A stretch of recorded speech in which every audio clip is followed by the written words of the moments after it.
Hi, everyone. Welcome to the Interfaith Chapel. Today we have Holly, Farber, and Daisy, and Sunny, and Coco, and myself, Fardosa. We are going to be speaking about reflect on events that happened in the past year, and as well talk about our annual Interfaith Youth Day of Service. So typically on this day we have the Interfaith Youth Day of Service, which is a day that youth all around Minnesota come together and reflect and learn together. Instead, due to COVID-19, we decided to do virtual. So I just want to welcome everyone and share a little bit of reflection of your experience. So I'll start with Holly. So Holly, would you like to reflect on your experience? I think that all of us have experienced the sort of the sadness and the loss and the feeling that we just kind of don't really know what's going on and what tomorrow's going to bring. And for me in my life, it's a different feeling than I've ever had before. And quite frankly, I've been more anxious, especially about my parents and my mother-in-law, more anxious than I've ever felt in my life. And in some ways, I think that opens up vulnerability. There's a Jewish saying that there's nothing as whole as a broken heart. And so I think that maybe my heart has opened up in a little bit of a different way. And I wouldn't wish the brokenness on myself or anybody else, but here it is. And so there've been ways about this year that I think that when we go forward, we're going to have to really contemplate how we bring the things that we learned, the good things that we found in the sadness and the pain and the loss, how we bring those forward, sort of in a spiritual sense, but also in an actual sense, like being able to reach across time and space through Zoom.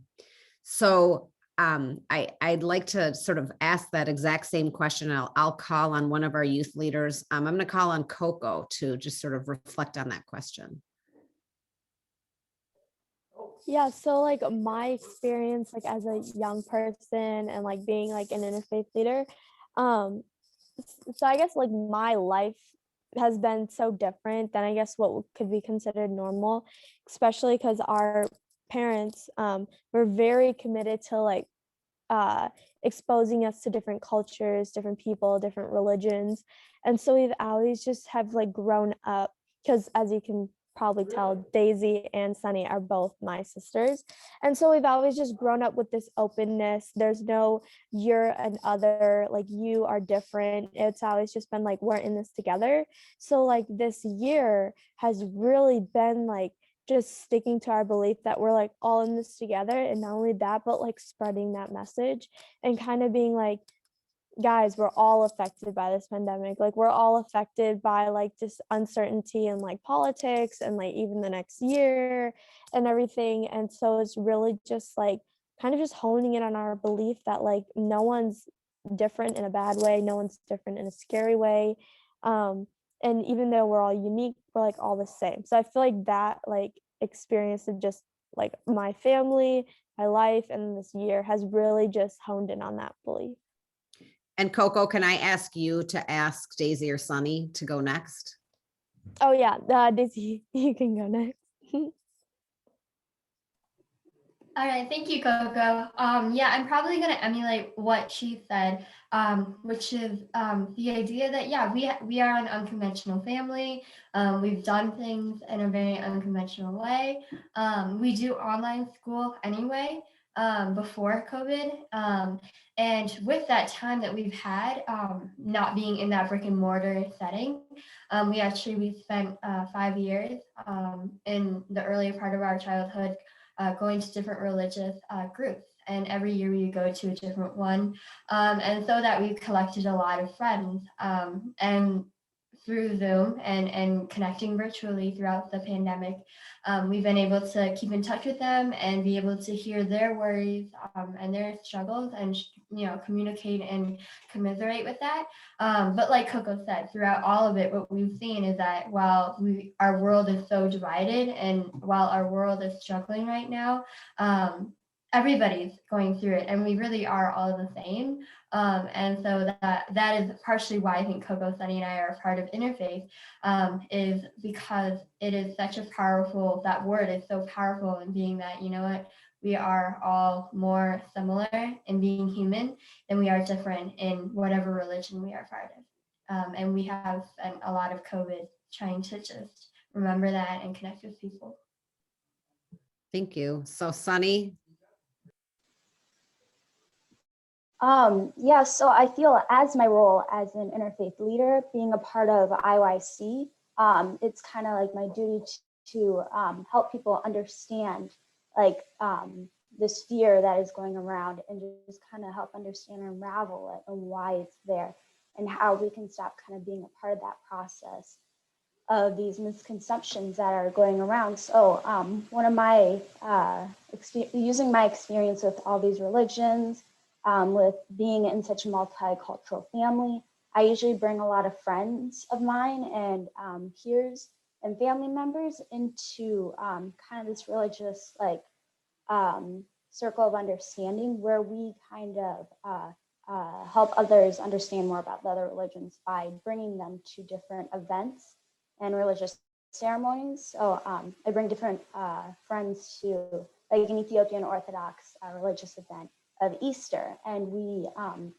it was just really cool because they've never experienced this before, and it's this really new thing that's that they've never experienced. And I think that can kind of relate with the COVID, is they need guidance on kind of how to take this. And so I kind of find, as I'm a interfaith leader as part of IYC, that is what I do, and I help kind of guide my friends into kind of taking on this new role of leadership in interfaith. Yeah. Fardosa, before we move on to the next question, I personally I'd like to hear your reflections. I mean, for me, one of the things that I reflect on for the gratitude of able to be alive, and to, I know that it's been very challenging for all of us to be in isolation and not be in, for me, I'm a person, I love being in the human contact. So that has been one of the challenges for me. But at the same time, I look at it's the ability to be grateful to have my loved ones. And also for me this year, I mean, 2020 has been a biggest change, which also I became a mother. So that itself was an experience itself, because for me is to share those moments with everyone I love.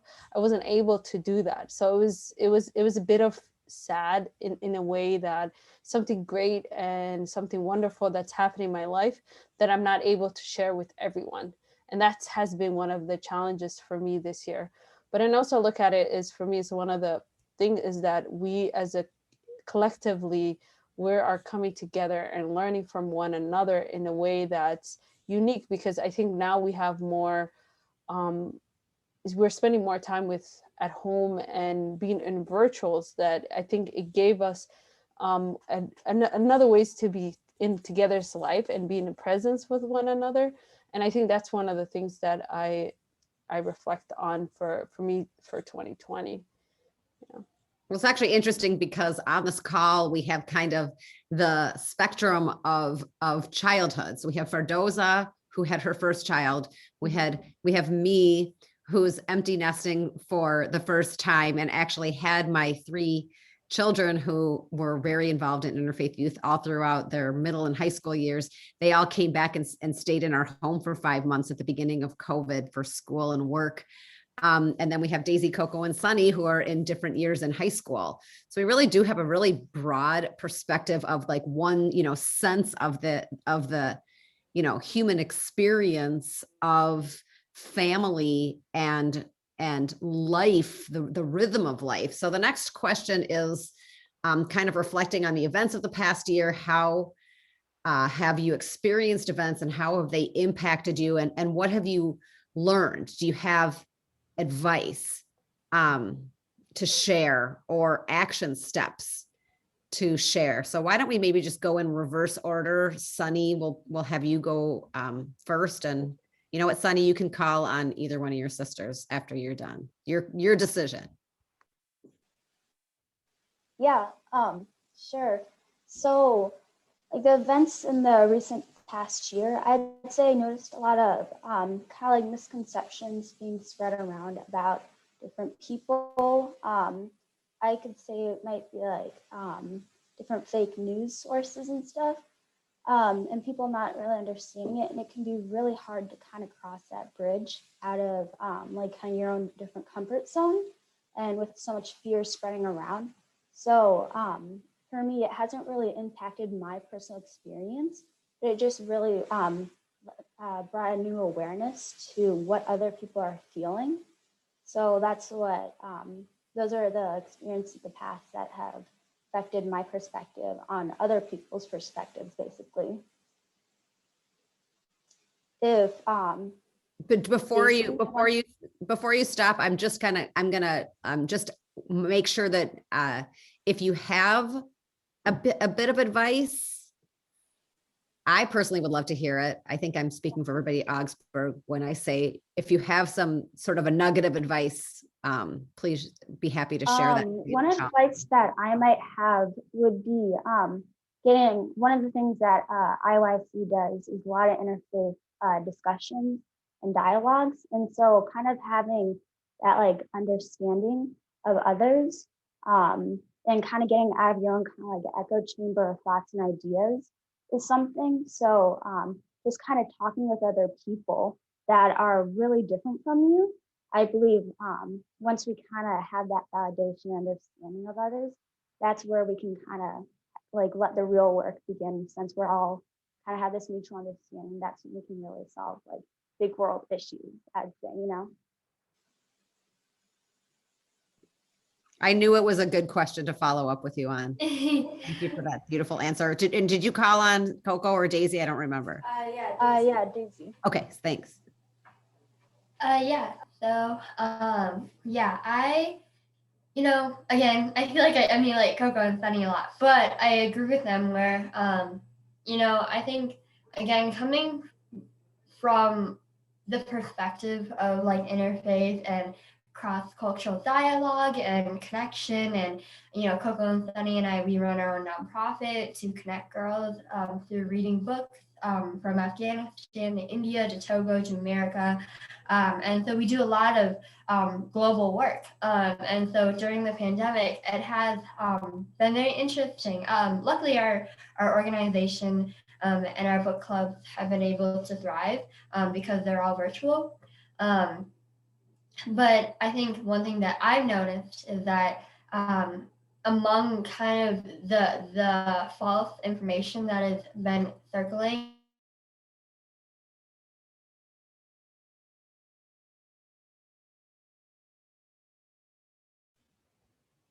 I think we lost Daisy. I lost Daisy's audio, but Sunny, oh, you know what you said among the false information, we lost you for just 30 seconds or so. Daisy, are you back? Oh, sorry. Yeah. So what I was saying is that there's been a lot of false information in especially our country right now. And so with that, the whole notion of when the COVID-19 virus was called the Chinese virus, that was a really kind of intense moment for me, because I read articles about Chinese Americans here being stabbed and being attacked for just who they are and their skin color, and having nothing and no power over anything that is happening. So for me personally, like in my life, it hasn't impacted me. But knowing that and knowing that there's that kind of bigotry and misunderstanding is really disconcerting for me. And so it made me realize how much more important the work that we're doing is. And my advice to anybody watching this, especially young people, is that, you are unique. And anybody can tell you to write to your legislators or to advocate or to boycott or anything like that. But I feel like there is so much more that we young people have to give. And every one of us has something to give and something unique to give. And I know how cliche that sounds, but really, like, however you express yourself in any way, like, see if there's a way that you can use that platform to speak about what you're passionate about regarding the world and its people and yourself. If you're a poetry writer, write about poetry and write about something happening right now. If you're a singer or you're a dancer, make a movement or create a fundraiser off of dancing, like whatever you can do, because really right now what our world needs more than Zoom meetings is an opportunity to create change. And you can do that with us, you can do that on your own, but either way, you can do something. And I'll pass it off to Coco. Yeah, so like for me personally, I've always been really interested in like government and more specifically like legislation. So I joined this youth like leadership YMCA program called like Youth in Government. And in Youth in Government, I joined the program Model Assembly, and I've been a part of it since 8th grade. And this year, I actually ran to be governor with a friend of mine. And when I first decided to run, like in January of 2020, I ran because I really loved the program. I wanted to make more of a difference. But then summer came and George Floyd happened, and the Black Lives Matter movement really like shot off. And it really it made me be like, okay, I'm not running anymore just because I like the program, but because kids who come to like Model Assembly are already aware of the problems in the US and the world and are already coming here to this program, Model Assembly, to find solutions with each other in this like space where it's full of diversity and different ideas. And I knew that whatever change I wanted to do, I wanted it to be with this group of people.